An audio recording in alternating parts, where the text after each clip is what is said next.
And today we're going to look at the gift of giving. So I told Helen, I said, watch, I'm going to do a lesson on giving and we'll have 10 guests show up. But I hope this is a little bit different than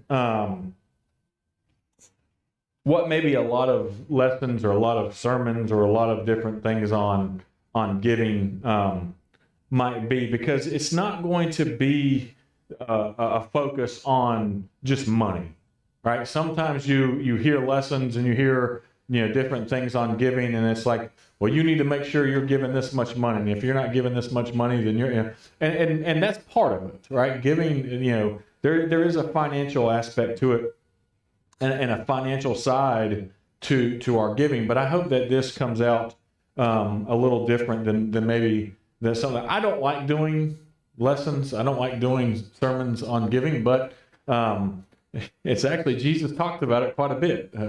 He and the apostles talk about it quite a bit. And so I want to make sure that if I do one, that I do it in the right way. And so the idea for this is that generosity, like our giving, right? The gift of giving that we have, and some of us have a gift of giving, right? Just being a giving person. And so that's one of the spiritual gifts. But the idea here is that generosity is not about the amount.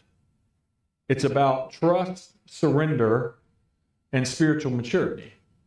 And so I think that's a hope that that I'm able to bring that across, and we can see that as we go through this. And so, because I know of a lot of people who can give a lot of money, but their faith isn't where it should be. Their spiritual maturity is definitely not where it should be, and their heart's not where it should be. Right? A lot of times, their amount of money they give is their idea, their way of, oh well, if I give this much money to the church or this much money to this, then God's going to take care of me because I gave this much money. And it's like, no, your heart's not in the right place. And when we're going to look at that's going to be some of the first scripture that we look at today. And so, the question I want us to ask today is, what does my giving reveal about who I trust? What does my giving reveal about who I trust? And like I said, it's not about how much I give, right? Or how much you give or any of that. It's, do I trust God in my life? Do I trust Him with my future? And do I trust Him with more than money or comfort? Now, like I said, a lot of the verses we're going to look at are financially focused, because that was a lot of what some of the things they would talk about with giving. But giving and letting go of things is more than just finances. It's more than just money, right? It's letting God be in control and us trusting Him with that and looking at it. And so the idea is, again, do I trust Him more than money, or do I trust Him more than comfort? Because if you look at from an American aspect, money and comfort are the most important things, right? The more money you have, the more comfortable you'll be. That's what's taught to us, anyways. Some of the most uncomfortable people and happiest people I've met in my life are some of the richest people I've met. And so it's not always the two don't always go hand in hand. And so let's look at this. And so we're going to look at Mark 12. This will be the first set of scriptures we look at today. Mark 12, verses 41 through 44. It says, Jesus sat down near the collection box in the temple and watched as the crowds dropped in their money. Many rich people put in large amounts. Then a poor widow came and dropped in 2 small coins. Jesus called His disciples to Him and said, I tell you the truth, this poor widow has given more than all the others who were making contributions. For they gave a tiny part of their surplus, but she, poor as she is, has given everything she has or had to live on. And so you can kind of go back and see this and picture this, right? Jesus sitting down on purpose across from the offering box. Right now we have like a little offering box in the back of our towing that we could use. And so it'd be kind of like me coming up here and sitting just watching everyone who they didn't have online giving like we do, back then, but he was just watching. and observing and using this as an example. And he said, you see these people come by and they just put lots of large amounts in. And I'll be honest with you, there's a lot of people today, I kind of mentioned that already, right? That they can give a lot. We're blessed people, and they can give a lot, but that's all they do in many circumstances. They can write big checks. They can, maybe do the big gestures or do the things, but that's all. And I'm not trying to come down hard on people who give a lot. If your heart's in the right place, that's good. But a lot of times we've kind of taught this idea that, well, if you give a lot, then that means that you're really faithful and you have that makes you a better Christian, or and then the two don't always go hand in hand. And so we see this poor widow who steps up and she puts the last two tiny coins. You think about it in today's maybe vernacular of 2 pennies, right? Something you're not going to be able to get much of here since we've stopped producing them. But 2 pennies in there. And a lot of people would see that and be like, well, man, look at her. She gave 2 cents. All right, well, what does she give? She gave 2 pennies, or maybe someone who put $1 in there, or $2. And so we would judge that, right? We'd just say, well, man, look at this person that come along and look how small they give. And Jesus points out that she gave more than anyone else that come by there. The person that may have put $2,000 in there, the person that may have, whatever, put a whole bunch of money in there. Jesus says, look, this one lady who put in 2 pennies, she put in more than anyone else who's put in there. Why? Because that is all she had. She didn't have anything else. And so she did. Kyle, go ahead.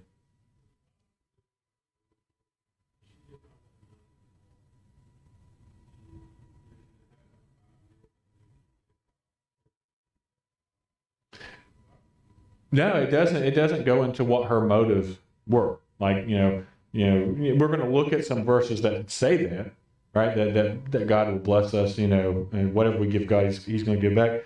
But it doesn't go into, obviously her motives were pure. If Jesus is calling, Jesus could see the heart of everyone that was giving, and so obviously her, for whatever reason we see this, that her motives were pure. She was giving because she wanted to give back to God. And so she gave everything she had left. And I think maybe that's the faith things. Maybe God knew that, or she knew that God was going to take care of her no matter what. But the other side of this, and I want to be careful here too, because the other side of this is I've seen people take this and like I've seen preachers and I've seen people who would tell people who were struggling financially, they knew they were struggling financially, that, well, you still needed to, even if this was the last bit of money, well, you still need to give that and God will take care of you. And it's like, well, I think that's dangerous on our part to tell people to put themselves in financial hardship, in order to give to the church, right? And so that's our job to help take care of those people. That's what we're called to do. And so I think we have to be careful of that and be like, well, just give everything you got, give it away, and God will take care of you. And they end up losing their house and all and stuff like that. And so go ahead and.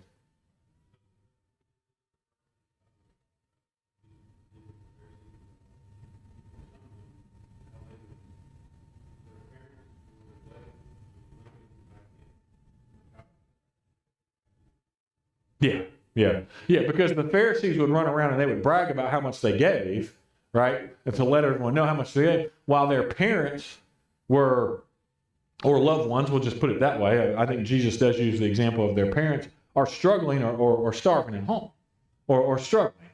And it's like, well, how can you say that you're good? How can you brag about all this? Because you're doing this, you're doing this to bring attention to yourself. You're giving to God so everyone sees that you're giving to God, but yet you can't even take care of it. You're not even taking care of your parents. And I think God is in that point saying, hey, I would rather you take care of these people than give to me, right? And especially because of the way you're doing it. You're not giving to me out of the goodness of your heart. You're giving to me so other people will see it. And that's, we got to watch our motives on that too. Okay.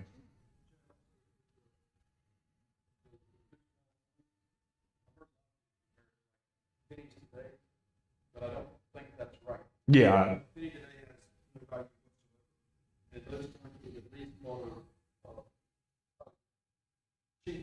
Yeah. Yep.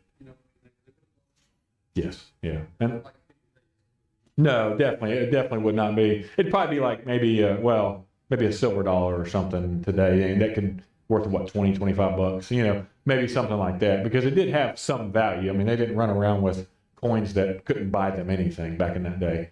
And so, but it would have been, I don't know if it was shekels. I'll have to go back and look at the actual original. The widow's mite, was it? Yeah. So I'd have to go back and dig into the, yeah. No, no, they didn't. I mean, you could usually buy something, right? Buy some.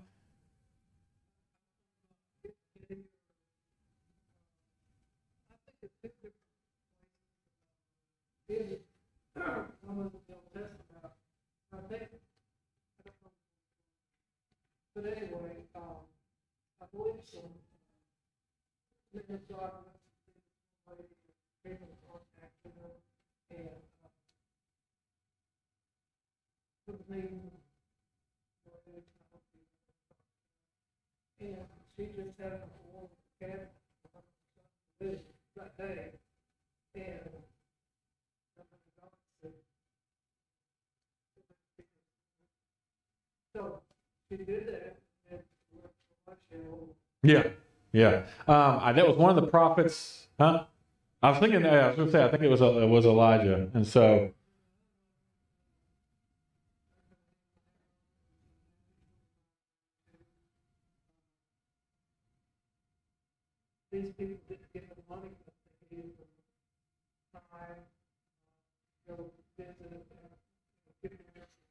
yep,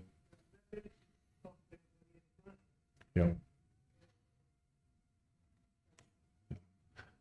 No, and that's a good example of the kind of giving I think that God commands. There is financial giving that God commands us to do, and there's some when it comes to giving to the church, right? That we see commanded and stuff like that. But a lot of that wasn't so. A lot of the giving and stuff wasn't so they could just keep the building open and operational and pay the preacher and do all that stuff. It was so they could help the people who needed help. And so that was what most of their giving, if you look at most of the giving instructions that Paul wrote about to the churches, right? It was instructing them to give so that they could give the money to Jerusalem, the church in Jerusalem who was suffering and going through a really hard time. And so, not to say that, we can't take an offering and do things to help run it's the world we live in. You have to have money to run on things a lot of times, right? But we've got to be careful with that. And so, yeah, it's the giving is not just financial. A lot of the giving is of your time, of your resources. I think one of the most valuable thing we have that we can give to people is time, right? Because that's a limited resource. You have so many hours in your entire life, and you have so many days, and it's not as many as we would like to think sometimes, And so to give up time for people and to give to people is a great thing. And so, yep.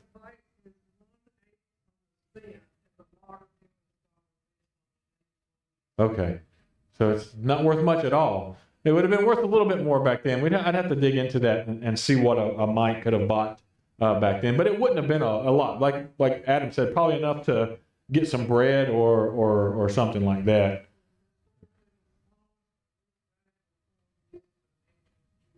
Okay. But even with that, like even with her giving, yeah, she gave what she had left, and it was because of her heart. And that's the one thing I always try to get back to. I know we talk about it a lot. Is Jesus looks at our heart. He doesn't just look at the things we do, right? He looks at why are we doing?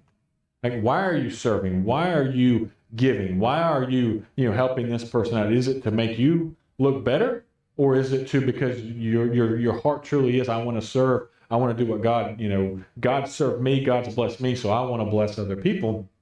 And that's the key truth there, right? Generosity doesn't flow from abundance. And I like this because I hear so many people say, well, man, if I just won the lottery, or if I got this, I could do all this and help the church. You're not helping the church with the little bit you got, or you're not helping people with the little bit you got. What makes you think you're going to help people when you get a bunch? And so generosity doesn't flow from abundance. It flows from surrender.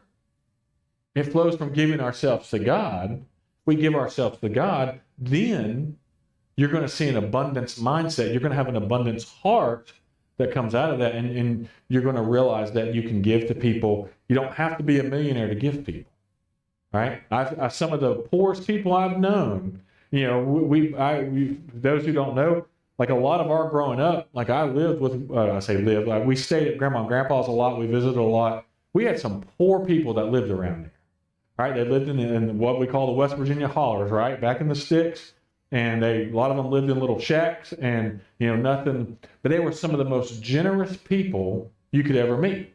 You know, they'd come by if Grandpa was working on something or Grandpa needed help with something, you know, they were in construction or did a lot of construction work, they would help Grandpa and they'd do it for free. Right? They'd butcher hogs, they'd butcher cows, they'd come by and they'd give, you know, everyone in that community gave the food and helped each other out and all these things, and nothing was expected in return. They didn't have a lot, but man, did they give a lot. They gave a whole lot. And that's what, you know, that's what God has called us to. That's the type of people we're called to be. We don't have to have a ton of money, right? It doesn't have to be this big grand gesture. It can just be giving because we're called to give, and it can be a little tiny amount, and it can make a huge difference. And so what do you think Jesus saw in her? And I'm asking this for anyone if they want to answer it. What do you think it was that Jesus saw in her? And I've kind of answered a little bit, but maybe we can get some different perspectives that everyone else missed. Because I'm sure, maybe we've been guilty of it. I know I've seen people in the church be guilty of it, like judge someone because, well, they didn't give very much.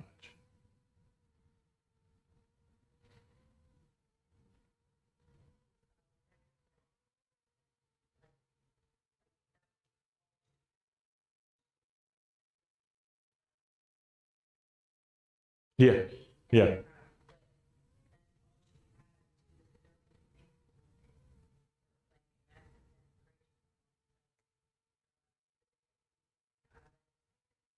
yeah, yeah. That sacrificial, that surrender. Yeah. No, no, we don't get the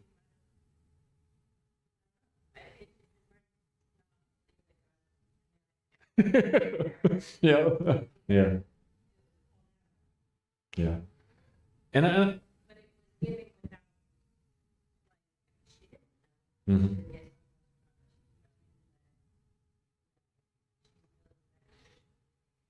Yeah, no, I agree. And I think, you know, I wonder too, Kyle, I'll get you in a second. I wonder too if maybe she was embarrassed, right? I mean, you think about it. If you're walking up and you see these people putting these large donations, and here you are with your little two little coins, like how many, like maybe she was embarrassed about that. Like, oh, this is all I can give, and maybe felt embarrassed. But yet here we are talking about how wonderful she was 2,000 years later. So Kyle, go ahead.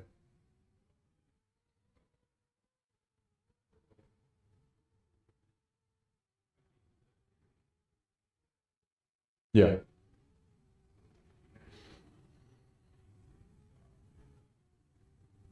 Yeah, her full. Yeah, you're gonna have to take care of me. It's all you, God. It's all you now, right? Yeah. And I truly believe that's the spirituality, that's the faith that we're called to, right? Now, not in a because again, we got to be careful. Like we got to understand the context. So, like we're not called to put ourselves in the poorhouse on purpose, right? But we are called to surrender everything to God, and so we are called to surrender everything to Christ. And so that may look different for different people. That looked different for her, right? That's going to look different for me. That doesn't mean I like take my whole paycheck and just give it to the church every. Like, we have to live. We have to, do those type of things. And so it's a spiritual growth that we get to where we're surrendering everything to Christ. We're surrendering everything to God. And maybe that does look like in her case where this is all she had left. You know what? Maybe it was the point where, you know what, I can either give this to God or I can eat my last meal. And it's like, I'm gonna put faith in God and see what He'll do. And so we'll do that. And so the idea here is that you can't grow spiritually. And I think she knew this. You can't grow spiritually while holding tightly to what God is asking you to release. Right? If you can't let go of it, and maybe it's money, maybe it's time, maybe it's maybe it's a substance, maybe it can be all kinds of things that you're holding on to that maybe it's worry, maybe it's something that happened, all these things that you can kind of think of like, what is it that God's asking you to release, right? Because too often, and we talk about it, it's like we will take these things to God, but we don't really ever give them to Him. We say we're going to give them to Him, and then we pick them up and take them with us when we go. And so the idea that is we can't grow spiritually while holding tight to what God is asking us to release.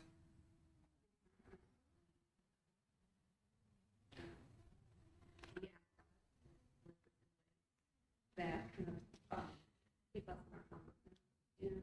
And when we feel like led to do something that's outside of our comfort zone, or outside of the norm, or something like that, it's easy to kind of turn a blind eye to that, or maybe I didn't hear that. Yeah. Something like that. It's like, things that are within that. And oftentimes we pray for things that keep us in that zone. Yeah. Yeah. Or whatever, and maybe sometimes whether maybe they don't choose to hear God, and it's something that's different. No, I agree with that. We like to be held into our comfort zones. We like to hold on to that. And it's like, oh, look what I'm doing. It's easy for me, right? It's easy to do things inside the comfort zone. It's easy to I'm comfortable doing this, so I'm going to keep doing this. And God's going to bless me because I'm continuing to do this. It's like, no, God wants you to grow. And growing's not comfortable. We have growing pains for a reason. And so, are you going to say something else? Okay. And so I think we've got to learn and look and see, what is it God's asking you to release? What is it God is asking you to step out of, like Helen just said, like that comfort zone? What's God asking you to dive into? And so 2 Corinthians 9, verses 6 through 11 here.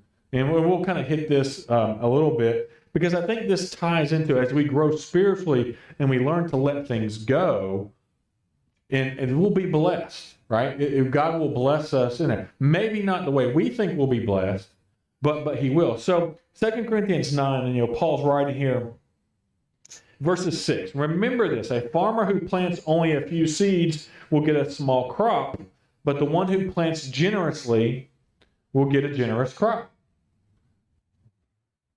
What was that?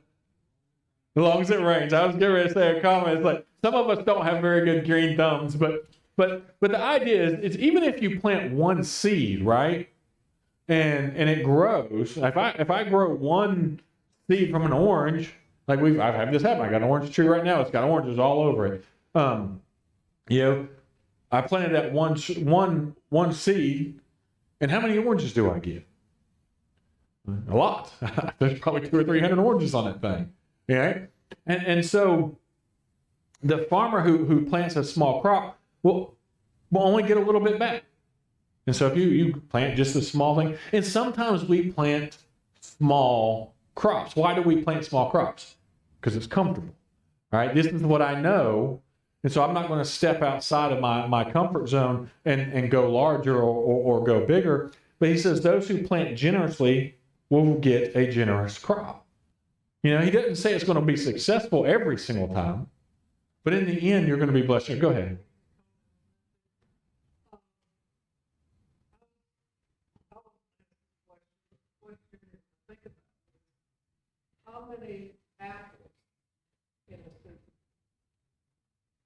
How many apples in a seed? Yeah. Could be a lot, especially over a lifetime. So if you just plant one apple for one person, and that person is one, Yep. Yeah, it could be. It's one seed that you plant for someone, and that one person, maybe that one person brings, 100 people to Christ in their lifetime. And so this, and again, this is where I know that we look at these verses from a financial aspect, because a lot of times he's using money as an example, or I like how it's using agriculture as this example. But this is what we're doing. And so verse 7, he says, you must each decide in your heart how much to give, and don't give reluctantly or in response to pressure, for God loves a cheerful giver, or a person who gives cheerfully. And God will generously provide all you need. Now, that's an important verse, because what we need and what we think we need or want is two different things, and I'll talk about that in a second. Then you will always have everything you need and plenty left over to share with others. As the scriptures say, they share freely and give generously to the poor. Their good deeds will be remembered forever. For God is the one who provides seed for the farmer and then bread to eat. In the same way, he will provide and increase your resources and then produce a great harvest of generosity in you. Yes, you will be enriched in every way so that you can always be generous. And when we take your gifts to those who need them, they will thank God. Now, what this is not, I have seen this used to say people, well, if you give to God, then he's going to make you rich. Yeah, a lot of the prosperity theology, that's not what he's saying here. Well, that's not what Paul is saying. What God is saying, what Paul is saying, is that if you give and you give generously, then God's going to put you basically in a position to continue to be able to give generously. Not, you give this $100 to me and God's going to bless you with $10,000. That's not what he's saying. And again, it goes back to the mindset, because if you're giving, if someone teaches you, if you give, then you'll get a lot of money for it, then you're not giving for the right reason. You're giving so you'll get a bunch of money. What he's saying is that God is going to bless his people who give out of their abundance, right?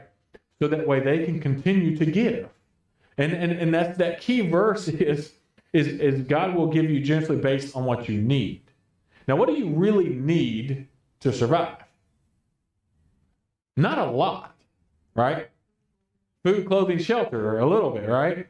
And now, in America today, we think we need a lot to survive. But truthfully, right, you don't have to have a lot. Now, there's nothing wrong with having a lot. There's nothing wrong with being blessed, all that stuff. But the idea here is that we have to make sure that we are blessing people out of what God blesses us with. And that's the key point that he's making here. And he says all this, and I'm not going to go back through it again, but he ends it with, what's the purpose of this, right? Is the purpose so you can get more money and so you can live comfortably? No, the purpose is, in the end, right, you will be enriched in every way so that you can always be generous. Why? What's the purpose of us being blessed so we can be generous? So whenever we take those gifts, they will thank who? God, not us. If you're doing it, so look what I did. Look, I gave this much money to this person. Well, they thanked me for it. If you're doing it, then again, your heart's in the wrong place. And that's what, when we talked about the Pharisees, that's what the Pharisees were doing. The Pharisees were doing these things so that people would see them and they would be celebrated. And Paul's saying, no, right? We give out of our abundance. God's going to bless us in that, but not because so we'll be glorified, but so that he'll be glorified. They'll give thanks to God. When I take this gift to the church in Jerusalem and give it to them and say, hey, this is from the church in Corinth, they're not going to say, oh, thank goodness for the church in Corinth. They're going to say, thank goodness for God. And that should be the whole idea and the whole reason and mindset behind our giving. And so Paul here is again, he's not selling prosperity. He's not talking about them getting rich. He's not describing, he's describing a generosity from the heart. And God then fills us. God fills that generosity in our hearts so that we can then pour it out on other people. And that may be in the form of money. That may be in the form of time. That may be in the form of a gifting. But that's how we're going to be blessed. And so the idea and the thought, and when I wrote this down, it made more sense, and this may not make sense, but the idea is that when God can get something through you, he will give or get something to you, if that makes sense. If that, I don't think I was really clear when I, but the goal isn't money, right? The goal in this is not money. It's not being rich. It's Christ-like character. That's the goal. And you can have Christ-like character with just $10 and not have Christ-like character with $100. And so that's kind of the idea and the thing with that. And so then we go into Matthew 6, right? Verses 19 through 21, which I think speaks to this and what Paul was talking about. Is don't store up treasures here on earth where moths eat them and rust destroys them and thieves break in and steal. Right? Now, he's not saying don't plan for retirement, don't, those type of things. He's not, what the idea was is people would store up so much more than they need. They would hoard it. They would hold on to it. And in the end, it was all going to be destroyed and it's going to be worthless anyway. And so what Jesus is saying here is store your treasures in heaven, in verse 20, where moths and rust cannot destroy and thieves do not break in and steal. Back in that day, you could have had thousands and thousands and thousands of gold coins, or you would have had to store them somewhere. You would have had to guard them. You'd had to make sure. And so someone was going to try to steal it. Someone was going to, he's saying, don't worry about these earthly things. Don't store those things up. Store up what we do in heaven. And so where your treasure is, and that's where he starts in verse 41 or finishes in verse 41, where your treasure is, there the desire of your heart will also be. Right? We've talked about this, I think, a couple of weeks ago. We know, or when someone's where their heart, if their treasure or if their heart is about money. Right? You can see that. You can see it. Everything about them is, how do I get more money? How do I get more money? Right? Someone else's maybe time. Like some people may be just greedy with their time, and they're always going to be trying to find more ways to have more time to do what they want. Right? More about them. And we see that. And so where your treasure is where your heart follows. And so when we give, right, it kind of retrains the heart a little bit. It breaks the fear. Well, because a lot of times, what's the fear around giving sometimes? Not just money, but just giving of your time, giving of your resources. What's the fear around that?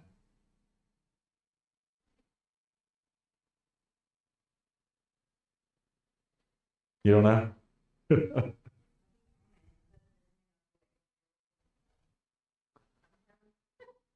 feel ashamed sometimes, like at the school, when you give, like I'm happy to give, but I was like, when there's an issue or something, my fear in it is that they'll keep coming back and back and like then it'll just be like it like part of my heart for it. Mm-hmm.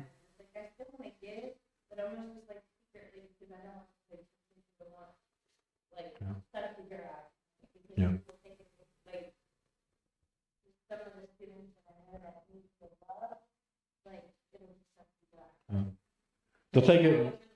No, I think that's a good. Like, so one of the fears is you'll be taken advantage of, right? Right?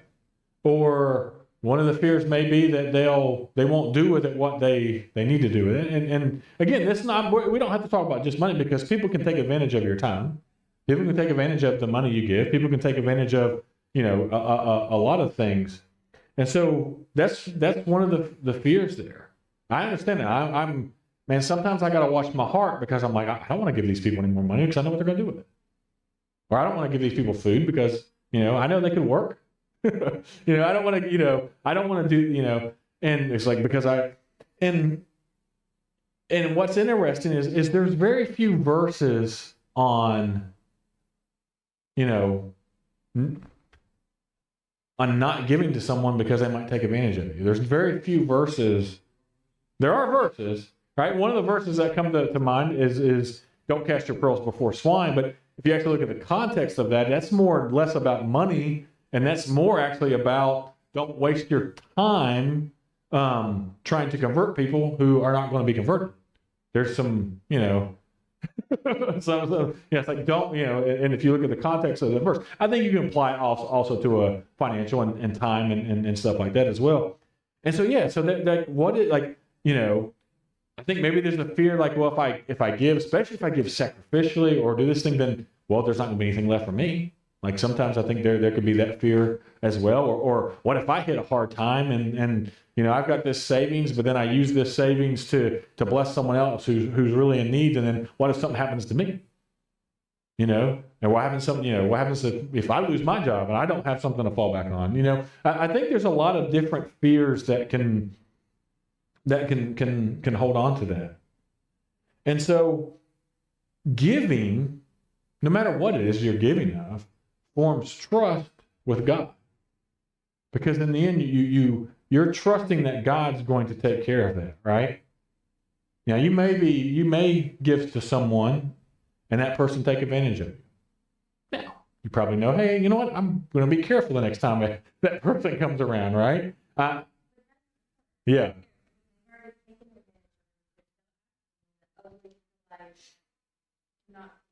I don't think so.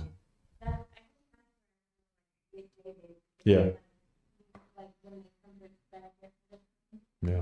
I don't know. That's hard. Like, I'll be honest with you, that's the hard one because I know, like, if we go back and look at the New Testament, right, or look at the Gospels, like, I know a lot of the people that came to Jesus were only following him for the health benefits and the food, right? He's going to heal me. He's going to feed me. Because we have like 2 or 3 stories of him feeding the 5,000 and the 4,000. More than likely, those weren't the only 2 times he did that. He probably did that on a regular basis. The healing of people, right? And so these large crowds, a lot of them weren't just following him because of. Now he did say some different things for that time, and that got a lot of people's attention. But I'd say most of them were coming to be fed and be healed, right? And actually, I don't think there's any examples where he turned anyone away, knowing full well he knew their heart. He knew exactly, but yet he continued to help them. And so I think it's just the balance. We're not Jesus, right? We don't have unlimited power. We don't have, unlimited resources and all that. And so we have to be careful, but it's at the same time, it's like people took advantage of him too. He's not going to fault us for being too generous and all that. Now, he might fault us if we put ourselves in the poorhouse, helping someone we know we shouldn't be helping, that kind of stuff. But there's a balance. There becomes a balance that with everything. We can go to extremes in all versions of Christianity, but there's a balance with how we help people. And maybe it's okay. I'm going to continue to help this person as long as I can. I know they're taking advantage of me, but when it becomes harmful, when it becomes, yes. The more you know, the less they're interested in eating it. Yeah. Yep. Yep.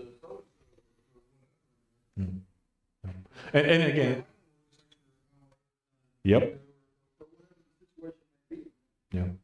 And the church people come around and take care of me, yeah. And that's where we have to find that balance. Now, there may be a point to where it's like, well, we continue to do this because maybe we'll just be able to reach them, right? But then there's other times where it's like we're doing them more harm than good, and so we have to say no, we're not going to do that. Kyle.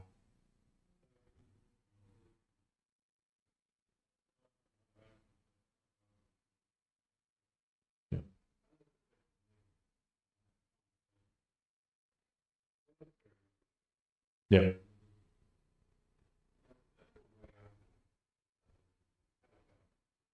Yeah. And that's the thing is there's going to be some people, we talked about the 10 lepers, right? And how, 10 of them were healed and only one of them came back and thanked God for it, and he knew full well whenever he healed them that the only one was going to come back. And so we that's where we have to do is like, where's God going to be glorified in what we're doing? And so there's a lot of factors that go into it. Is this helpful? Does this bring glory to God, or is this hurting this person? If it's hurting the person, You have to, it's like, dealing with alcoholics and addicts and that kind of stuff. There comes a point where you have to cut them off completely. You can't keep helping them because you're hurting them more than you're helping. And so it's that balance. Go ahead, Mindy.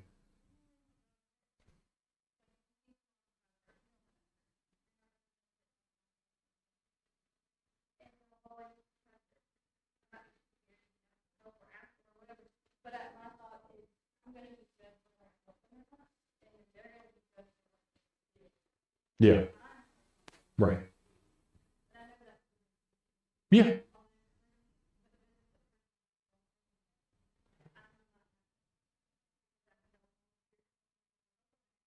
Yeah. Yeah. Yeah.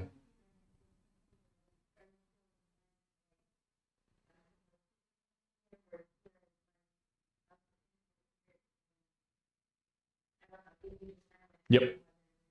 Yeah. Yeah. And there's been times like, you talk about that. Like, there's been times, a lot of times when I see someone who's on the side of the road begging for money, like, okay, you were here last week and the week before then, and then, okay, we know that this is what you do, right? But then there's been other times where I've driven by and seen someone and felt called to, like, we need to help this person. And it's like, I listen to that. And so I do. I think that there's guidance. I think the Holy Spirit's going to guide us. I think God will guide us. I think God will give us, the Holy Spirit will give us discernment in some of that as well, and do that. No. And so we got, yeah. Yep. Yeah, exactly. In the end, they have to answer for what they do with what we're generous with them. And so again, yep. No. Only one came back, right? Yeah. I think he gives us that example to show us that we should be, helping those and not looking for the immediate thanks or reward or whatever. Yeah. But on the other hand, there is scripture and discernment. I mean, don't cast your pearls before swine, if a man doesn't work, he shouldn't eat. Yeah. I mean, there's a balance. There's a balance. And that's where everything, there's always a balance in everything where, very few times does God call us to things that are just crazy ridiculous or not in some sort of balance, right? There's something that now our faith is to be radical, our giving is to be radical, our those things are to be, but even then still within reason, if that makes sense, right? Maybe sometimes it's not going to be within reason, but it's taking those big steps of faith, and doing that. And so the idea here, and especially the spiritually mature side of this, or the spiritual maturity test in this is, if you want to know, I think, how spiritually mature we are in something, I think the question is, especially when it comes to this, is what am I afraid to let go of? Right? Ask yourself that. What am I afraid to let go of? And I think sometimes that fear, whatever it is we're afraid to let go of, maybe it's finances, maybe it's some time, maybe it's a resource, maybe it's it can be a lot of different things. But the fear there shows that we haven't formed that trust yet.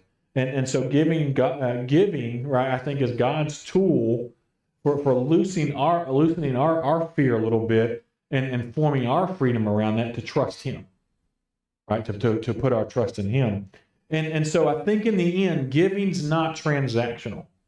So many times I think we look at these type of things as transactional. Well, if I do this, well, God will do this. If I do this, then and He very well may. But if we look at it as a transaction, then it's not really being used for what God called us to do, right? But so giving isn't a transaction; it's a transformation. By giving, it's going to transform us. It's going to transform who we are, and it's going to transform us to be more like Christ. And so, we pull this and we see in Acts 20, right? Verse 35, it says, I'm about to sneeze. And I have been a constant example of how you can help those in need by working hard. You should remember the words of the Lord. It is more blessed to give than to receive. And so that's what we should be striving for. Again, you know, and again, I think our giving should be something that costs us something, right? It should be something that's sacrificial. If you're giving out of your abundance, I'm not saying that's bad. I mean, that's what we're called to do, and that's good. But the kind of giving that God calls us to is a type of giving that's going to make us rely on Him. You know, lean on Him. You get, you know, basically put our faith and trust in Him. He's going to take care of us. And again, it doesn't look like, you know, you purposely putting yourself in the poorhouse, but it is giving up maybe some of those things that you're comfortable, like stepping outside of that comfort zone.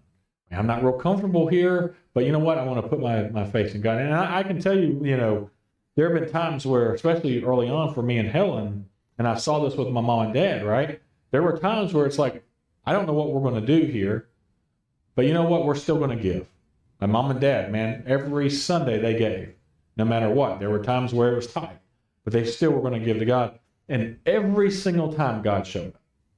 I can tell you as a kid, I never went hungry, right? I never went thirsty, never went any of those things. We always, you know, and it was amazing to watch, you know, because it was like, oh man, we were struggling here. And mom and dad didn't say anything. They didn't, you know, mention anything. And then a church member would be like, hey, you know what? I've been thinking of you. Here's a check for $500 or $1,000. You know, God took care of it. The same thing with me and Helen. I remember when me and Helen, we didn't have a job, and I got laid off, and it was been like 3 months, I think, since at that time. And blessed older lady in the church wrote us a check for $2,000. Well, back in 2003, $2,000 still a lot now, but it was a whole lot back then, you know, to help us make sure that we kept going. We didn't ask anything. She knew we'd been laid off. She knew we had a newborn, or not a newborn, 2-year-old, I think at the time. And my math is obviously really bad. I've always been really bad at math, but you know, but we still gave, we still, you know, do this, and God blessed us. I reminded it, we tried to give it back. Yeah, we tried to. Because it was too big a gesture. Yeah. We tried really hard. And I remember telling us not to deny Yeah. privilege. Yeah. Yeah. That's true. I forgot about that. Yeah, we did. We tried to give her back. We told her it was too much, and she was very stern about, look, you know, you're denying me what God has called me to do. You're getting in the way of that. Stop. And so we did. We at that point, you know, understood and gladly took it. And so it's one of those things where I've never seen anyone who was struggling, whatever it was, financially, you know, whatever, you know, a lot of different things where they continued to give to God, they continued to sacrifice, and God didn't take care of them. I've honestly have never seen it. And so that's that gift of giving. That's, you know, it's crazy just to watch that.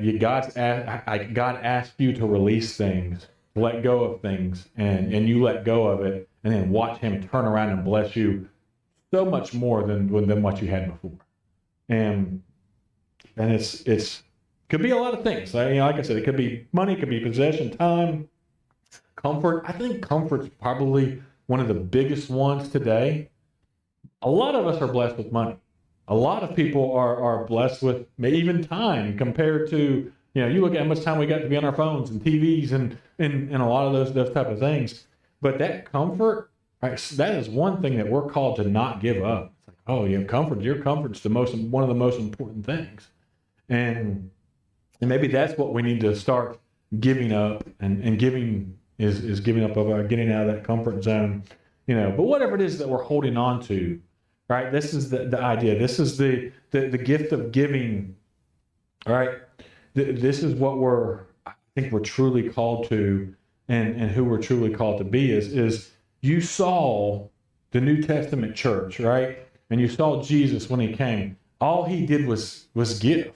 From the day He started His ministry all the way through, all you see is Him giving of Himself, you know, giving to others, blessing others. You look at the New Testament church, and the New Testament church wasn't some like, oh, well, they started out and they just had a ton of money, and they, you know, They were some of the poorest of the poor, but man, they gave of their time. They were taking care of the sick. They were going into places where no one else would go into and take care of people. And so I hope my lesson fell into the idea of Thanksgiving. Because, and here's where I'll finish this, and then Amber, I'll let you close us in prayer. If anyone needs prayers, we're going a little bit long, and so if anyone needs prayers or anyone needs anything, please, you can come with us or get with me, and we'll talk about this. But in this idea of Thanksgiving, in this train of Thanksgiving, is we have a lot to be thankful for, right? But it's called Thanksgiving, I think for a reason. And we're called to that. There's a lot of areas where we're called to giving, and we're called to give thanks. And I think this idea of remembering Thanksgiving is how much in our giving we can be thankful for, if that makes sense. And I hope I said that right. It is, we have so much to be thankful for, so therefore we have so much to give as well. And I hope that we can remember that and commit to that. And I just hope that,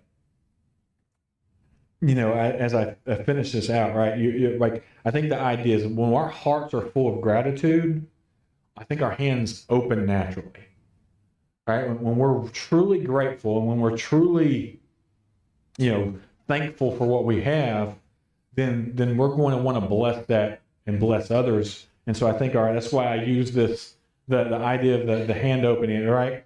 It's generosity is the fruit of a heart that trusts God. And if we put our trust in God, then we're going to be truly generous people. And so, like I said in the end, generosity is not about the amount. It's about the trust, the surrender, and I think in the end, our spiritual maturity that shows, like in our generosity, it shows our faithfulness to God. It shows our trust. It shows how much we've grown in Him. The more we're able to be generous, and the more we're able to give and give back to God and give to others. So I hope that makes sense. And Amber, if you don't mind, please close us out in prayer.